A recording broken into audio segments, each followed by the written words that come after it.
Yang Mulia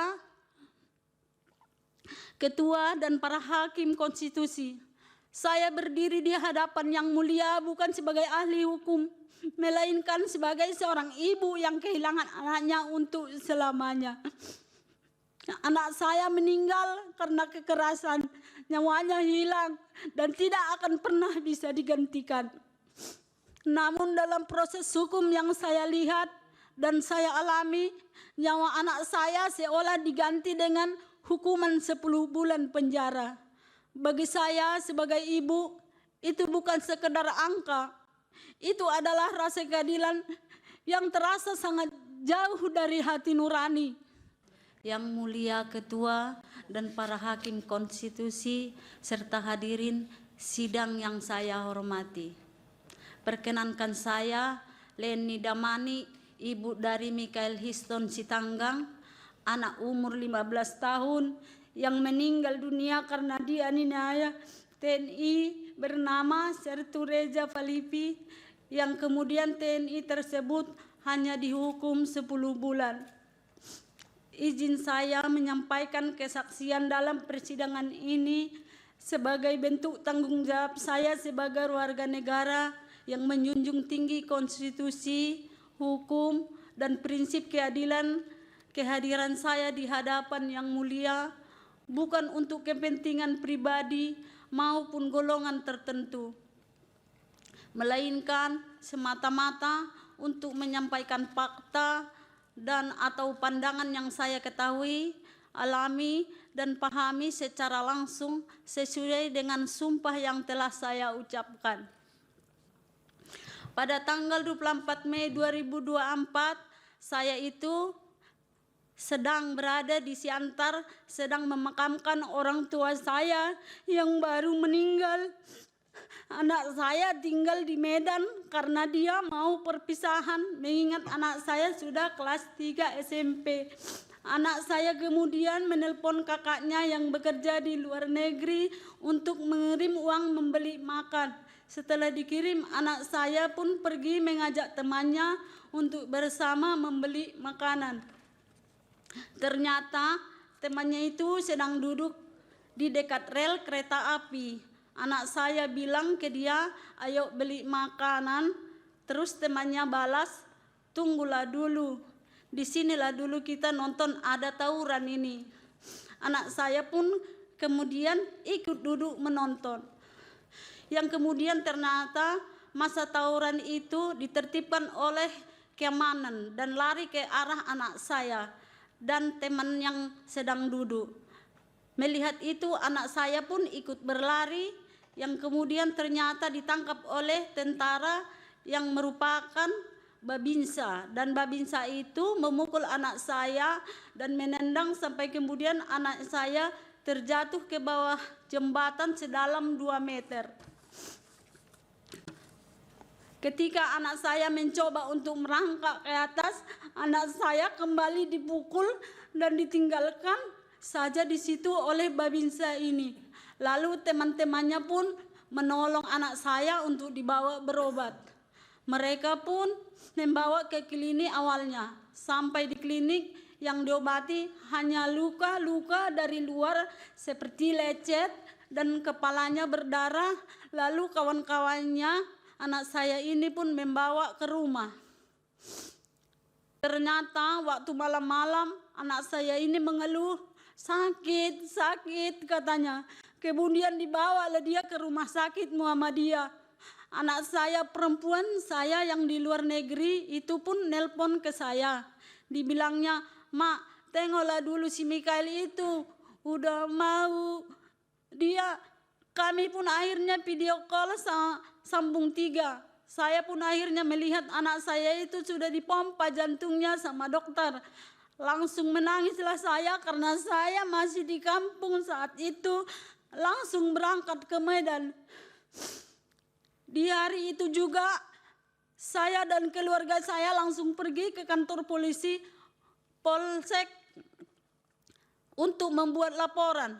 Saya ada nunggu 2 jam lebih karena mereka bilang mau tukar sip lah, lagi makan lah. Tapi tetap saya tunggu sampai akhirnya saya pulang dulu sebentar dan balik lagi. Pas saya balik lagi, terus polisinya bilang, "Bu, ini pelakunya mungkin adalah tentara, jadi nggak bisa buat laporan di sini.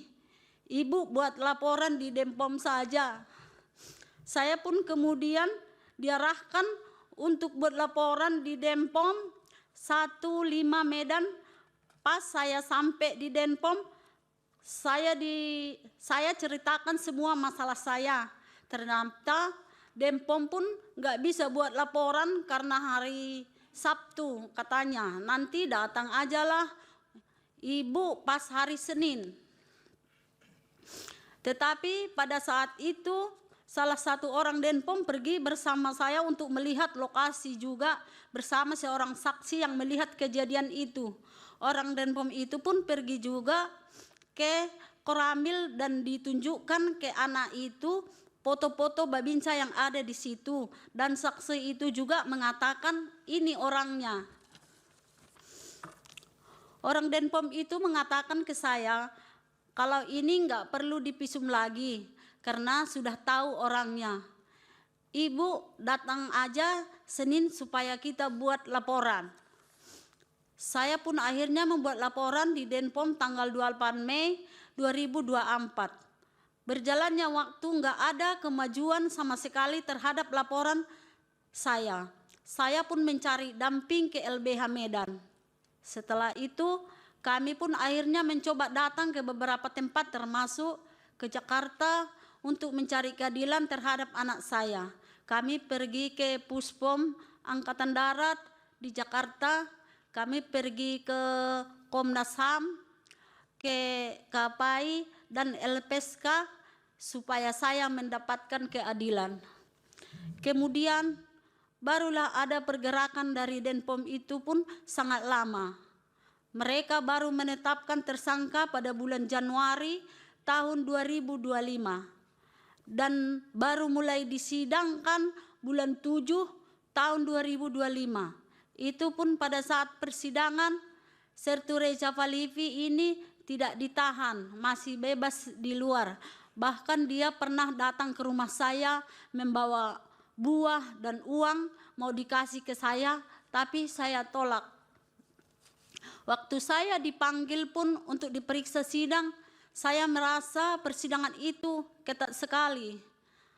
Kalau mau masuk kami harus lihat KTP dulu, bahkan pengacara saya yang dari LBH Medan diperiksa sama tas-tasnya, buku-bukunya pun diperiksa semua.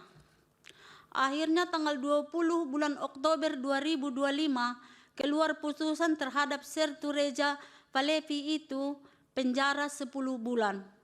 Pada saat itu saya menangis karena hakim militernya bilang kalau Reja Falevi masih muda dan dia masih dibutuhkan di satuannya. Kalau masih muda, anak saya lebih muda dan masih punya banyak masa depan. Tetapi tentara itu anak saya kehilangan semua. Kami pun akhirnya demo di depan pengadilan itu. Putusan itu sangat tidak adil. Proses yang segitu panjang dan saya yang tidak mengerti sama sekali. Tapi putusannya hanya 10 bulan, saya merasa saya mati 2 kali. Kematian anak saya sudah sangat membunuh saya, tetapi datang lagi proses yang dilakukan Sertu serta putusan yang diberikan lebih tidak adil lagi. Kemana lagi saya harus mencari keadilan? Yang mulia Ketua dan para hakim konstitusi, saya berdiri di hadapan yang mulia bukan sebagai ahli hukum, melainkan sebagai seorang ibu yang kehilangan anaknya untuk selamanya. Anak saya meninggal karena kekerasan, nyawanya hilang dan tidak akan pernah bisa digantikan. Namun dalam proses hukum yang saya lihat dan saya alami, nyawa anak saya seolah diganti dengan hukuman 10 bulan penjara. Bagi saya sebagai ibu, itu bukan sekedar angka. Itu adalah rasa keadilan yang terasa sangat jauh dari hati nurani. yang mulia, saya percaya bahwa setiap warga negara memiliki kedudukan yang sama di hadapan hukum. Karena itulah saya memberanikan diri berdiri di sini untuk bertanya dengan hati yang hancur. Mengapa pembunuh anak saya hanya dihukum 10 bulan? Apa dasarnya? Kenapa dengan proses yang begitu panjang tetapi tidak ada keadilan terhadap anak saya? Saya tidak menuntut balas. Saya hanya memohon agar hukum membedakan antara yang berseragam, yang tidak, antara yang berkuasa dan rakyat biasa. Jika hukum tidak mampu menghadirkan keadilan bagi anak saya khawatir ia juga akan gagal melindungi anak-anak lain di masa depan.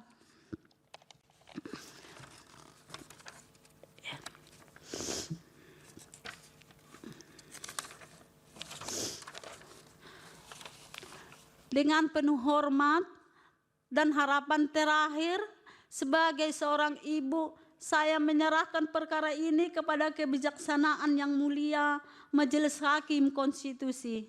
Terima kasih. Terima kasih Bu Leni. Silakan kembali ke tempat duduk.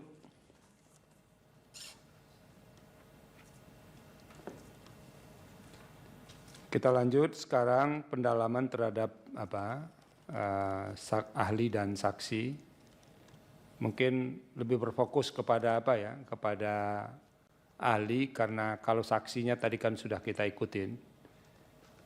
Itu berarti bukan melarang menanya saksi, tapi lebih fokus kepada ahli. Siapa yang mau mewakili? Satu saja jubirnya. Silakan. Pertanyaannya masing-masing ahli maksimal 2 ya. Subscribe, share, like a comment. Subscribe, share, like a comment. Subscribe, share, like a comment.